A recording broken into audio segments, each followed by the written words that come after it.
Welcome to the Badass Direct Sales Mastery Podcast with your direct sales dom, Jennie Bellinger. Badass Direct Sales Mastery is a podcast for rock star direct sales moms who are determined to make their business kick ass. Jennie will share her knowledge of effective sales and recruiting techniques, tips to get what you want from your business, and will interview direct sales professionals and leaders from various companies. The interviews will give insight to how these rock stars got to where they are and where they plan to grow in the future. And now, the direct sales dom, Jennie Bellinger. Welcome back to another episode of the Badass Direct Sales Mastery Podcast. This is Jennie Bellinger, your direct sales dom, here to introduce you to a fabulous woman who I had the serendipitous opportunity to meet with through a random invitation to a Polka Dot Powerhouse meeting in the time of COVID. So a mutual or a friend of mine invited me to a Polka Dot Powerhouse meeting, and this chapter is based out of Minnesota. So luckily, because they were virtual, I was able to go attend, and I got to meet Liza Lomax during that meeting. And we realized during the meeting that we probably had some connection there and some information to share. And so we had a meeting a couple weeks ago or a week ago, and it was just instant yes. We absolutely fell in love with each other and decided that yes, we have some information to share with both of our communities. So Liza is here. She is the owner of Love Your Body Coaching, and she's been doing it for 12 years, and she is a life coach. She specializes in body image coaching, and she helps women who have yo-yoed with their weight. These are women who have tried every single fad diet, and they still aren't happy with the reflection that they see in the mirror. She helps them eliminate their negative self-talk. Oh my God, who doesn't have that? Now, I've been working on myself since I became a coach. And still to this day, I find that I've got a little bit of negative self-talk, and so we work on that. And so Liza works with people to get rid of that negative self-talk so that they can feel beautiful and confident. And God, who doesn't want that? So Liza, welcome to the show. Thank you for having me. I'm so happy to be here. Yay! Oh my gosh. So you've got to tell everybody, how did you end up in body image coaching? What's your story behind that? Oh my goodness. So, body image coaching, people are like, what is that? What does that mean? That's basically what I do is I help women love their bodies. My tagline I usually use a lot is, can you stand in front of the mirror naked and completely, truly accept what you see? And if you can't, come and see me because I'll make it happen. And women are like, how do you make that happen? Well, it all started, I'll tell you my story. I have a huge transformational story as to why I do what I do. When I was a teenager, I suffered from 2 EDs.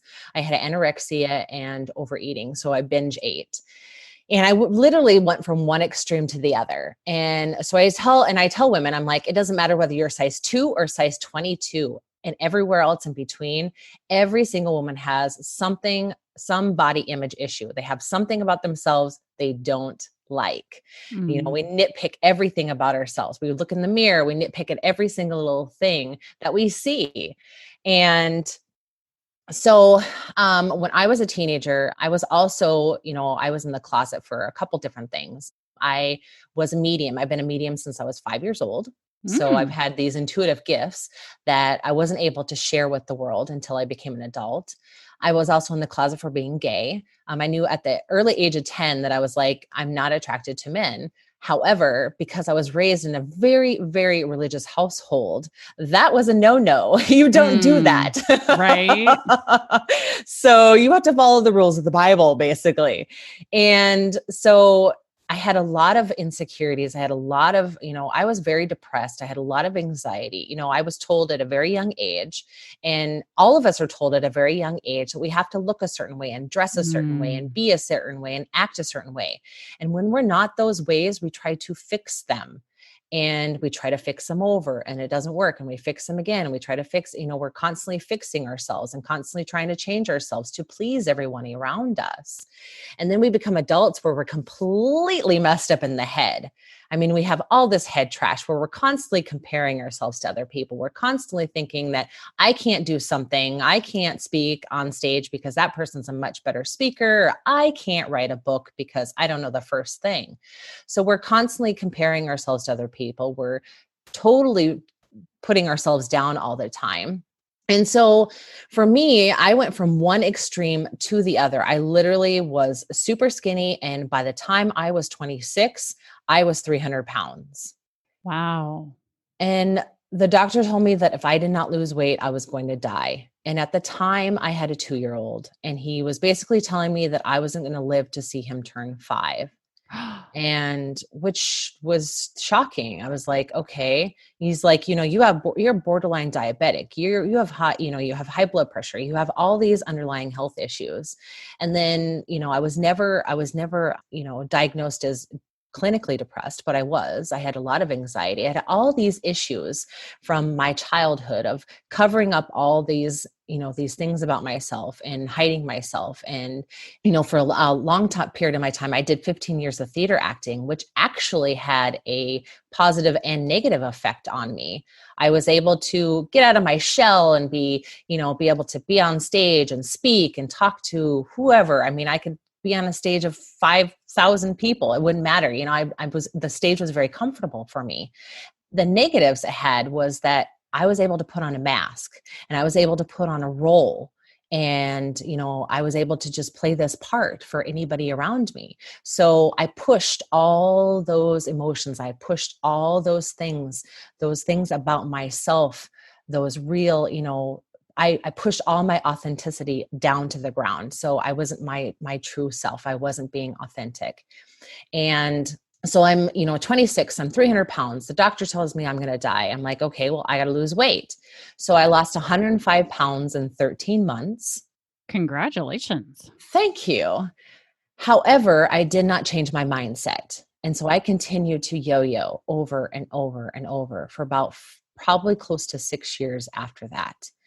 And the thing about that is that the thing about yo-yo dieting is that when you're not changing your limiting beliefs and your behaviors and those stories, you're not changing those habits prior to going into starting something, especially like if you're going to lose weight, you want to diet, you're going to lose the weight, but you still did not take care of those habits. You just still did not take care of those behaviors you had previously before you lost the weight. So I went in this thinking, I'm like, okay, so I lost all the weight, and then I couldn't figure out why I kept yo-yo dieting. And so another 6 years went by. I was addicted to diet pills. I was a heavy drinker. I was still depressed. I had a lot of anxiety. I've been told, I've been a doormat. I've been a people pleaser my entire life. I've been nothing but a caregiver to every single person around me but myself. I have loved every single person around me but myself. I had low self-esteem. I hated myself. There were times where I would punch the mirror because I didn't like what I saw. I also suffer from body dysmorphia. So I literally saw a monster in the mirror. Wow. And so, whether you believe in God, higher source, higher power, whatever it is that you believe in, for me, I truly believe that God was telling me that I needed to change and something had to give, or else I really wasn't going to be here in this world anymore. And because I'm such a lover of people, and I ooze love. People tell me this all the time. I just ooze love, and they can feel it, and they can, experience it. And, I really had to take a step back, and I'm like, okay, I've been a doormat and a people pleaser and a caregiver, and I've given so much of my own self to so many other people, and I've based my worth on what other people thought of me. So if they treated me like shit, I thought I was shit. If they treated me wrong, I thought that I deserved that. I really took a step back, and I was like, okay, in this game of life, is it me that I need to love? Am I the first person? I need to make myself the number one priority here. I need to take care of me. Well, we know the answer to that is yes. Of course, we need to take care of ourselves in order to love another person, and in order to take care of anybody else around ourselves. We need to take care of ourselves first. We need to make ourselves priority number one, and I tell, especially moms that have kids, moms that have, spouses and all this stuff around them. They're like, oh, well, they come first. It's like, no, you come first. It's not selfish. It's self-preservation. You need to take care of yourself first, because once you do that, then that takes care of everything else around you. I mean, if you're sick, right. If you're sick, you can't take care of your kids. So you need to take care of yourself. So really showing women how to go from that self-loathing to that self-loving, and teaching them that it's not selfish, it's self-preservation, and that we need to put the oxygen mask on ourselves first. I was just going to say, this totally reminds me of being on the airplane before it takes off, and the flight attendants are giving you that, hey, you need to make sure you put the oxygen mask on you first. Then help people around you, right? So if they're telling us that every time we get on a plane, why are we not applying that in our everyday lives? Exactly. Why are we not doing that? So after I had that come to Jesus kind of thing with God, I was like, okay, well, I need to learn how to love myself. How do I do this? How do I figure this out? How do I go through this game of life loving myself? So I went out and I studied every self-help book, every guru, everybody out there, anything that I could get my hands on that showed me or gave me what I needed to learn how to love myself and take care of myself. Because I came from a household that wasn't very loving, wasn't very caring, didn't really show a lot of that. So I had to learn that I had to learn that for myself. How do I take care of myself? And I knew that going through this process, there were other women out there that struggled, that had the same struggles, had the same story, or had these, they hated themselves, hated their bodies, hated everything about themselves. I knew that other women out there struggled. And so I went and got, certifications and all these different things, because I'm like, I need tools in my toolbox. I need to be able to give others the tools so that they can go forward and not be like 60, 70, 80 years old and still worrying about what they look like in the mirror, and still worrying about what they look like to other people, and still worrying about, I can't go out of the house until I'm head to toe, like, beautiful gorgeousness. Well, you already are beautiful gorgeousness. You don't have to be like makeup done and hair done and the perfect outfit and everything like that. People are going to look at you and going to resonate with you when you come real and authentic. Yeah. And so one huge thing for me was my authenticity. It's like, I have to find out who I am, who is this? Who is Liza? Who is she? And be my most authentic self. And so I pride myself on being the most authentic self, my authentic self, every single second of every day. Like, I am me. And, now I'm able to, go out and help tons of other women that have these same issues, that have these same struggles. Because like I said before, I knew my mission in this world was to love people, was to help people love themselves.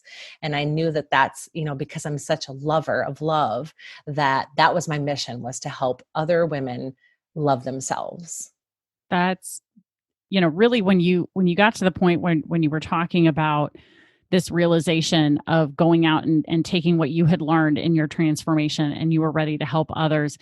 What came up for me in that moment is those of us who are in the coaching and training and whatever you want to call it world, right? Those of us who are out there to help others advance, it's because we came from the place where those people are now.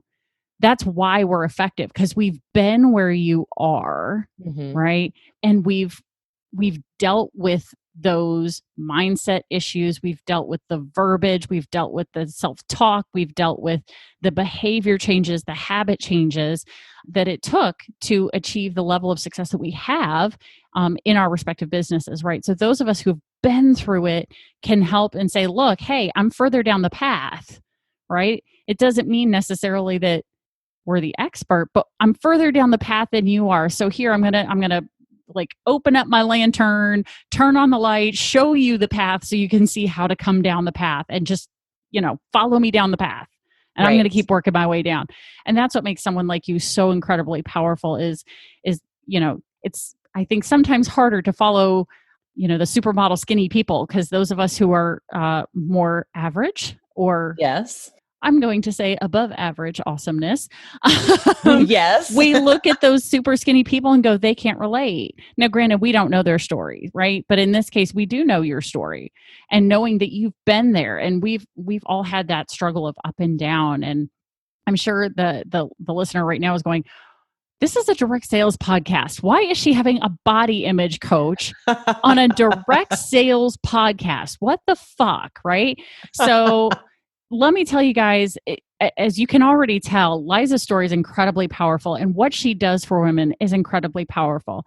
And the reason I wanted to have her on to share this with you today is because this is actually something I work with my clients with on, but not in the body image space. It's the negative self-talk about what we say to ourselves as moms, what we say to ourselves as spouses, what we say to ourselves as business people, right? Mm-hmm. People who are, I suck at this, I suck at sales, I suck at whatever, right?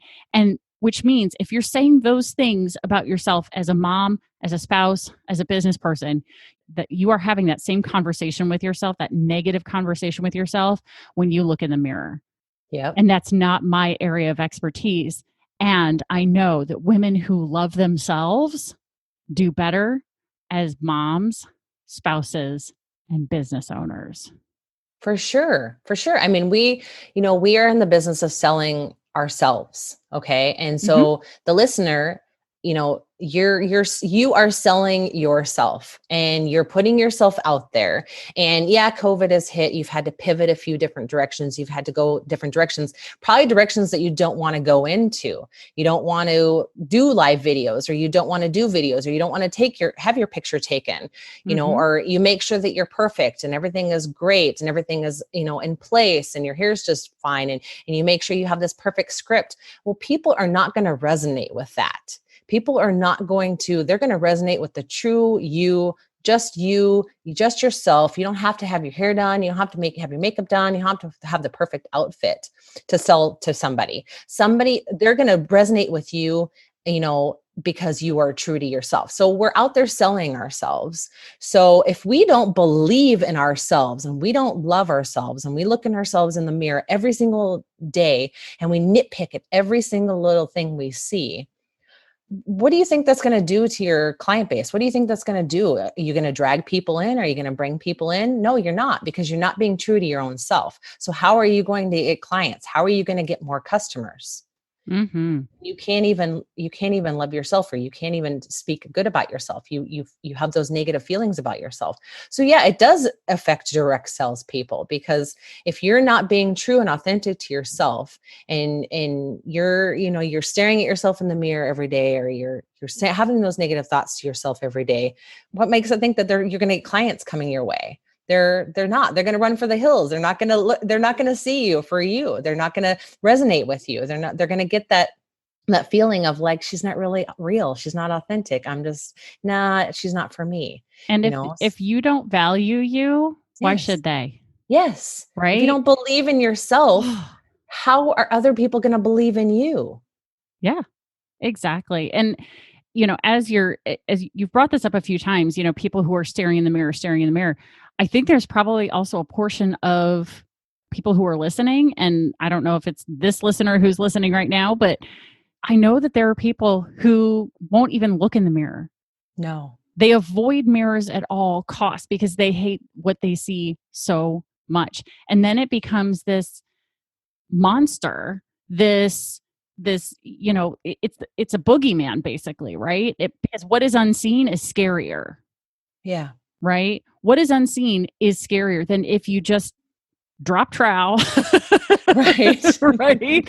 And just stand in front of the mirror for like 20 minutes, totally naked, and just address yourself, right? Yes. Like, don't say anything, don't do anything, just look. Because then what you see is way less scary than what you don't see. Right. Oh my gosh. Oh, yeah. So for me, I knew I had to have you on, because I know that this is something that is going to help the listener move themselves forward in a way, because you're certified as a life coach. I'm certified as a professional coach, hitting all parts of life. Right. Yes. So but I don't do life coaching. Right? But I do the whole person coaching because I know that people in direct sales, our lives bleed together. They just do, 7 years of doing it myself. You're working from home. We don't have a place where we quote unquote go to work, especially if you're not in a party plan business, and especially not now in the time of COVID. You're not leaving the house to do work, right? Right. So you don't have a place to go to work.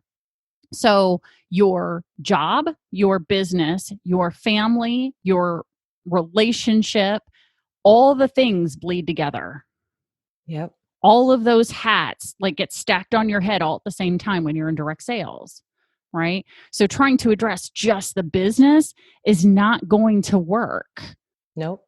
I mean, it's a way to begin to make a shift in a direction, but I know that by having someone like you on to be able to say, look, yes, I'm a whole person coach, but I'm not doing body image because Liza can do it better, right?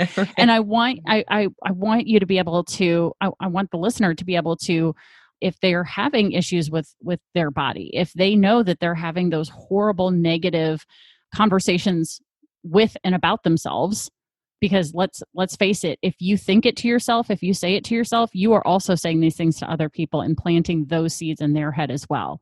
Because when you say, I hate my butt, what do people look at? Your butt. Right. Right. Right. So whatever that may be. So as you're working with people, what are some of the maybe top 3 things that somebody could do or implement right now for their body image as they move forward in that area of their life? One of the simplest things we can do, and we do this to every single person around us, but ourselves, is say, I love you. Telling yourself, I love you is very powerful. And it might feel weird. It might sound weird. It might look weird because what you want to do is you want to go in the mirror. You want to stand in the mirror and tell yourself, I love you. We can say that to so many other people. We can say that to every single person around us. Why can't we say it to ourselves? Why is it so hard for us? We are our own best friend. We are the most important person in this world. We are the only person this body is the only body we're going to get in this lifetime. Yeah. So why not love it and take care of it and treasure it and give it some love every day? So the simplest thing is to go and tell yourself, I love you. I think that's phenomenal. Like literally got chills from thinking about what that looks like for the listener when they say that to themselves. I think there's going to be some people who are going to go close the bathroom, look in their mirror and look at themselves in the eye and say, I love you, and burst out crying.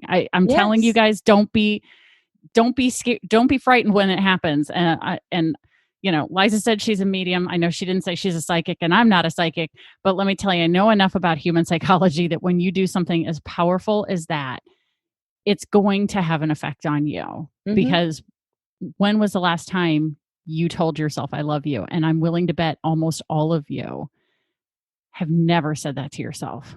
No. And it's just a simple thing. I mean, you don't have to stand in the front of the mirror for very long. I mean, just stand in front of the mirror and see how it feels. Where does it resonate in your body? I mean, are you getting angry? Is it making you laugh? Are you getting sad? I mean, you might have all these emotions that'll come up, and it'll get easier and easier and easier as you do it. So it's just a simple habit to create. Is we all get up in the morning and go to the bathroom first thing in the morning. I'm pretty sure that's like the first thing that we all do, or go to our phones, but eventually we're going to go to the bathroom and we're going to see ourselves in the mirror.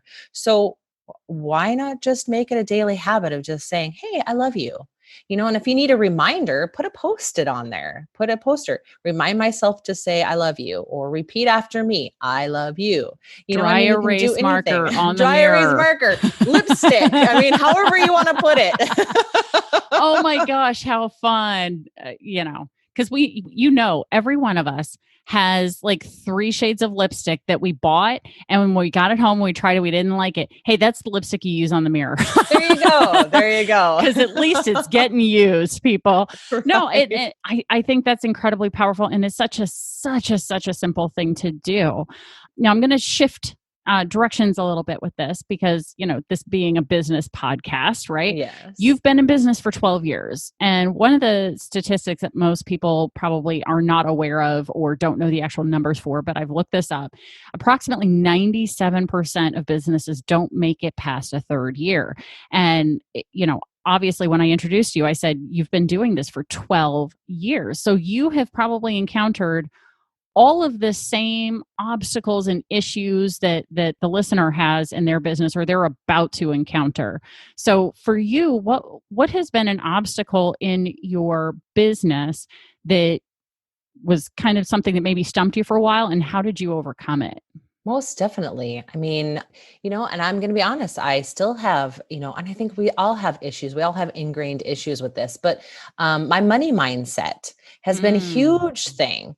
Has been a huge thing my entire life. I mean, I grew up in a religious household where literally money was the root of all evil, which really that isn't even what it means, Right. but that was ingrained in my head. And so me growing up thinking, oh my gosh, I'm like, I can't have money. I can't be greedy. I can't have this. I can't have that, so that was a huge thing that, and there's still times that it comes up. So it's still not, completely what I would say healed. I mean, we're always going to have things that are going to come up.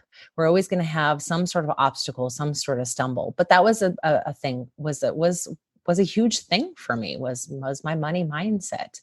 And, it just working through those, those behaviors and those stories and those limiting beliefs that I've told myself throughout those years. I had to go through and retrain those and reframe them and remind myself daily on a daily basis that, money is good. Money is good. Money, money does this for me. Money does this for me. Money does that for me. And just reminding myself over and over and having my own money affirmations was really good for me. I mean, I'm a huge believer in affirmations. Anything anything that says I am, and then whatever is after that has a huge either negative or positive impact on you.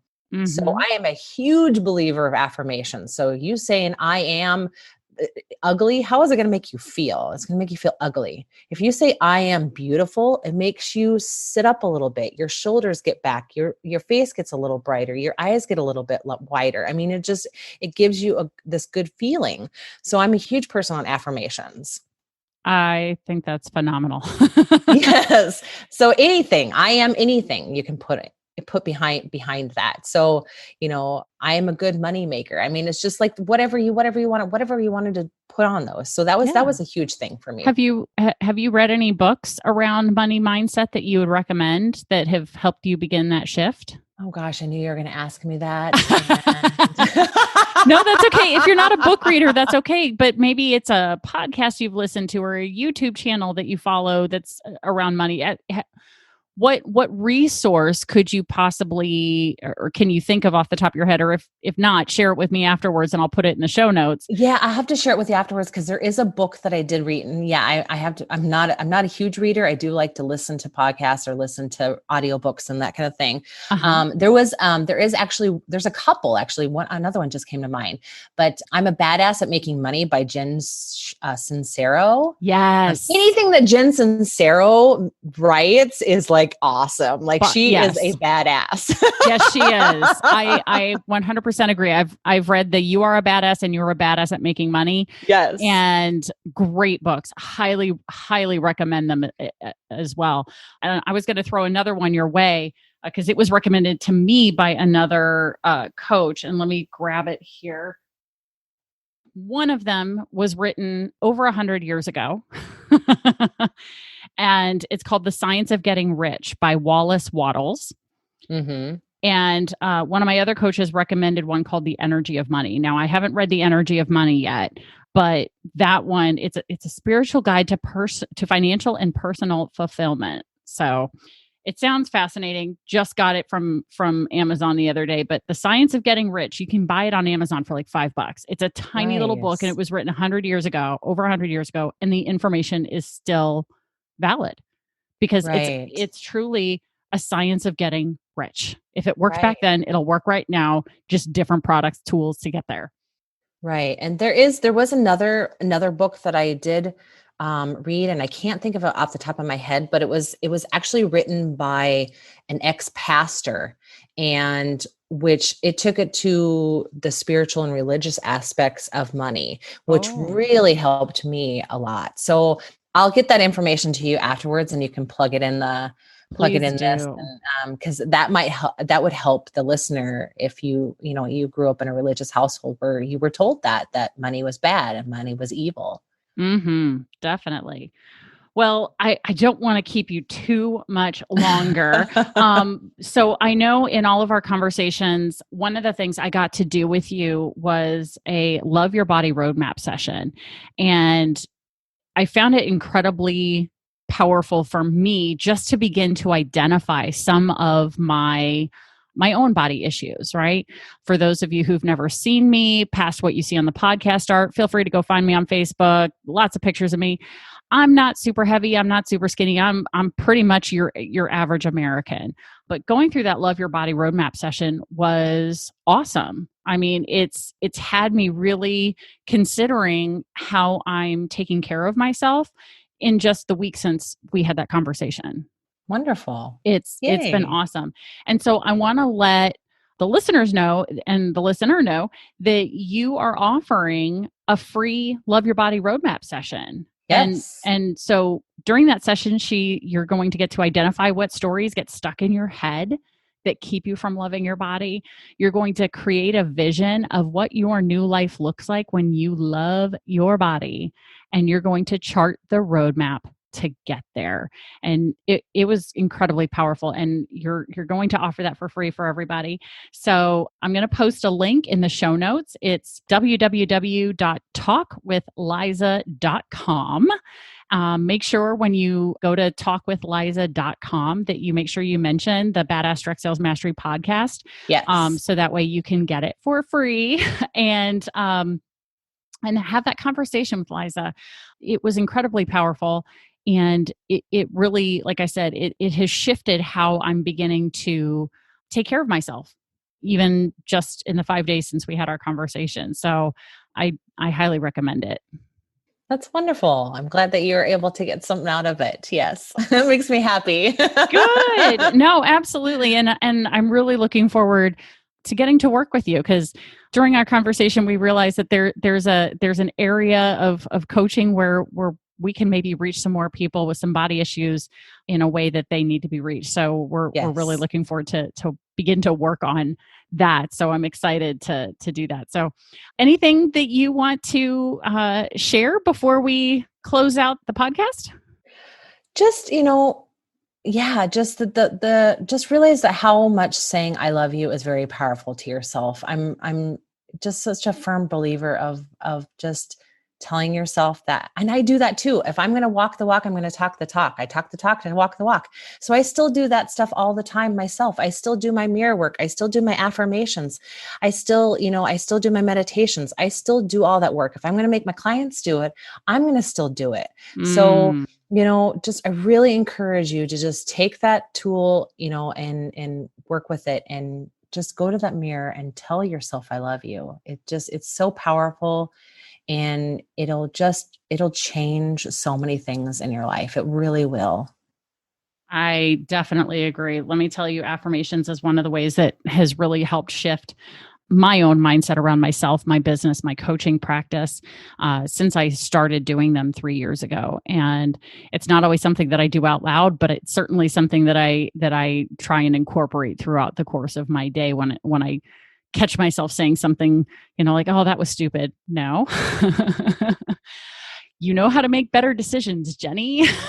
Right? Those little things where we catch ourselves saying something or thinking something. So thank you so much for sharing your time and your expertise with us, Liza. I'm so happy that we met in that serendipitous way. Me too. Through Polka Dot Powerhouse. So thank you, PDP. We are so thankful for that. So remember, everybody, make sure you go to talkwithliza.com in order to sign up for your own free Love Your Body Roadmap session, because I think you're really going to enjoy that conversation with Liza. So, all right, make sure you stay tuned for the next badass episode. Thanks for listening to the Badass Direct Sales Mastery Podcast with your direct sales dom, Jennie Bellinger. Why are you waiting to go to badassdirectsalesmastery.com? Don't make the dom get her whip. If you enjoyed this episode, make sure to share it with another rock star that you know in direct sales after you subscribe to the podcast so you won't miss any future episodes. You can also check out the show notes for links and any contact information mentioned in today's episode. We'll see you next time.